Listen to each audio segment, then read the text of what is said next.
আসসালামু আলাইকুম, সবাই কেমন আছেন? আমি অনেকদিন পরে একটা ভিডিও দেব। পাকন পিঠা বানাবো, এই জন্য চালের গুঁড়ি ব্লেন্ডারে করেছি, ময়দা, চালের গুঁড়ি জানিয়েছি 2 কাপ চালের গুঁড়ি, 1 কাপ ময়দা, একটা ডিম, চিনি পরিমাণ মতো, লবণ সামান্য পরিমাণ মতো এবং পানি, এই দিয়ে আমি গোলাটাকে করে নিয়েছি। গোলাটার ঘনত্বটা দেখেন, এই যে কাছ থেকে দেখালাম। এখন আমি আপনাদেরকে দিয়ে দেখাবো। আমার চুলায় তেল গরম করা আছে। বিসমিল্লাহ।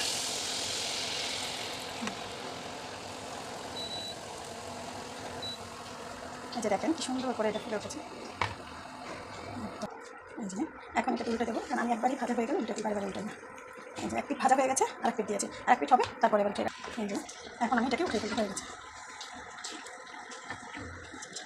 কেমন দেখা যাচ্ছে না জানি না, আমি ভেজেছি আগে।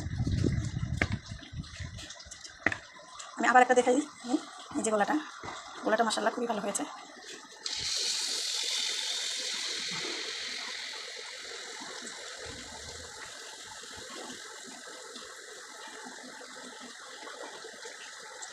দেখেন এটা একদম নিজে নিজে উল্টে গেছে, একটু ভাজা।